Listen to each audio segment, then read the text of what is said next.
E para falar mais sobre esse assunto, temos hoje connosco em estúdio Vasco Malta, chefe de missão da OIM. Olá Vasco, muito boa noite, seja bem-vindo. Obrigado, boa noite. Arrancamos já com esta peça, Vasco. Será que Portugal está pronto para tantos imigrantes?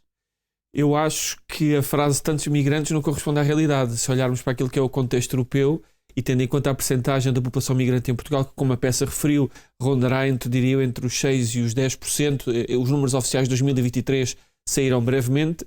Eu acho que nós não temos assim tantos migrantes, estamos até muito atrás, digamos assim, comparativamente com outros países onde a percentagem da população migrante é muito maior, como fez referência também igualmente a peça, designadamente Luxemburgo, para dar algum exemplo, ou mesmo Malta. E, portanto, eu acho que 800 mil pessoas migrantes é de facto uma boa notícia para Portugal, e eu acho que de facto, respondendo diretamente à sua pergunta, estamos preparados de facto para receber estes migrantes, e eu penso que naquilo que serve de base a uma captação de pessoas migrantes, ainda temos espaço para captar ainda mais população migrante que queira iniciar o seu projeto de vida aqui em Portugal. Mesmo com a extinção do CEF? Bem, o facto de na sociedade sentirmos necessidade de ter pessoas não significa necessariamente que, do ponto de vista administrativo, as condições que neste momento estejam a ser criadas sejam as melhores. Há de facto um backlog daquilo que foi a emissão das autorizações de residência.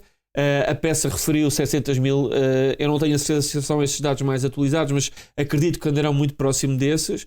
E, portanto, é de facto uma nova grande responsabilidade desta nova agência, que resultou da fusão entre o Alto Comissariado para as Migrações e o Serviço de Estrangeiros e Fronteiras, que esperando nós, e já foi informado pelo próprio Governo, que num espaço, enfim, não muito largo de tempo, procurar dar a resposta a este todo backlog de autorizações de residência que estão de facto para ser emitidas. Eu espero que de facto assim o aconteça, porque muitas destas pessoas, e esta semana também foi notícia de que os migrantes contribuíam para a Segurança Social mais de, salvo erro, 1.600 milhões de euros, significa que estas pessoas já se encontram a contribuir para a sociedade, mas falta-lhes ainda um documento que lhes permitirá, enfim, usufruir todos os direitos a que têm direito aqui em Portugal. Mas até chegarmos a esse ponto houve muita coisa a fazer, muita coisa a ultrapassar. Houve e continuará sempre a haver. Repara, nós, como diz a peça também muito bem, num espaço muito curto de tempo, designadamente 10 anos, nós quase que triplicámos o número de população migrante a residir em Portugal.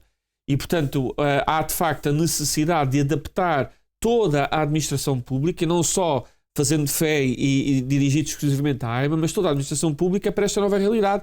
Há mais crianças nas escolas estrangeiras, há mais estudantes de doutoramento nas universidades, há de facto mais pessoas a recorrer aos serviços públicos e, portanto, é necessário dar resposta a esta necessidade que é normal e que resulta deste aumento da população migrante no nosso país. Então, quando no início podemos dizer que alegadamente existia algum entrave de conseguir possibilitar casa e emprego para os imigrantes, hoje acha que isso já foi ultrapassado?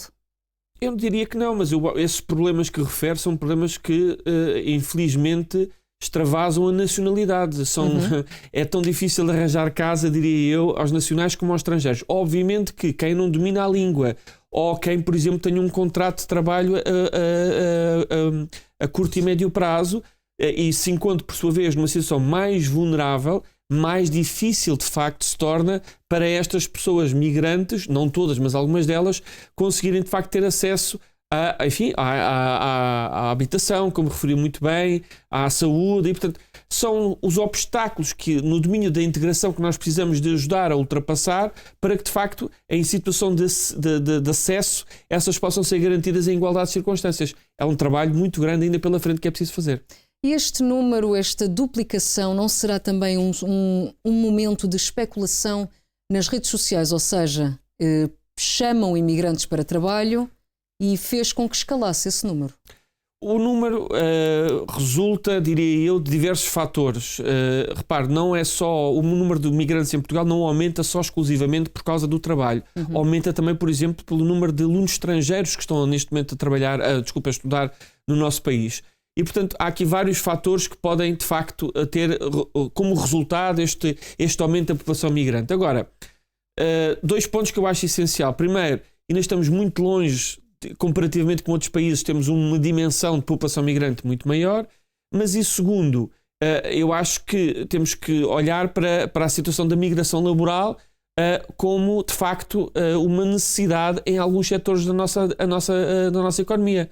A verdade é esta, e os dados são bastante objetivos, quer os dados da Pordata, quer os dados do Observatório das Migrações, são bastante claros a dizerem-nos que há setores de atividade que, sem população migrante, simplesmente fechariam. Os exemplos que são dados é o exemplo do turismo, o exemplo da construção civil, o exemplo também da área da agricultura. Portanto, há de facto setores na nossa economia para os quais os migrantes têm um papel absolutamente fundamental, e eu acho que é justo fazer esse reconhecido mérito à população migrante que trabalha incansavelmente em muitas destas áreas. Tal como foi noticiado, esta especulação no trabalho nas redes sociais não vem em surpresa, isto porque, infelizmente, em Odmira, Zambujeira do Mar, Mil Fontes, temos tido então assim um grave aumento de trabalhadores, no entanto precários. Também conta para estes números. Eles também contam para estes números. Repara, eu não queria generalizar e não queria usar só o exemplo de Odmira, se me permite, Rita, porque há muitas Odmiras por esse país fora e há muitas pessoas que de facto desconhecem. Agora, eu queria só salientar que a experiência que eu tive e que continuo a ter em Odmira é que há de facto empresas que têm essa preocupação, que estão na Odmira e querem resolver e procuram estabelecer uma relação próxima com o seu trabalhador. Agora, más empresas ou más comportamentos éticos no recrutamento existem, infelizmente, em todo o mundo, e Portugal não é exceção. E, portanto, é preciso, por um lado, investir naquilo que são a fiscalização destes tipos de empresas que se aproveitam da vulnerabilidade da população migrante, e é preciso, trabalhar no domínio da integração, aí o papel do Estado, mas meu e seu e de todos nós, para garantir que essa integração em todos os níveis dos migrantes pode acontecer efetivamente. Vamos agarrar aqui a citação de Marcelo Rebelo de Sousa. Diz que temos que abraçar todos os imigrantes sem discriminação. Sim, é uma frase obviamente forte e paradigmática. Há um estudo lançado recentemente, eu penso que as declarações do Sr. Presidente da República terão sido lançadas nesse âmbito, que foi promovido, um inquérito que foi promovido pelo Instituto Nacional de Estatística, que indica que 1,2 milhões de pessoas em Portugal foram vítimas de discriminação. Obviamente que este estudo vem, é preciso enquadrar o estudo veio na sequência de uma pergunta ou de um conjunto de perguntas que este Instituto recusou fazer na altura que foi criado um grupo de trabalho nos censos para saber se incluiríamos este tipo de perguntas, e este estudo resultou, digamos assim, ou este inquérito resultou... E um pequeno parênteses, Vasco, devia incluir nos censos? Olha, eu tenho uma posição pessoal. Eu acho que para nós podermos ter uma dimensão do problema, temos de ter dados sobre o problema, e portanto a minha opinião de facto é que tudo aquilo que possa contribuir para garantirmos de uma forma científica informação e podemos depois trabalhar sobre essa informação é muito importante. E, portanto, eu, de facto, a minha posição pessoal é que a pergunta nos censos ou as perguntas deviam ter sido colocadas. Agora, vamos lá ver, há aqui dois níveis, digamos assim. Este inquérito é feito com base na autoidentificação, isto é a própria pessoa que se autoidentifica como fazendo parte de um determinado grupo étnico ou racial, e depois fala exatamente de explorar as percepções da discriminação.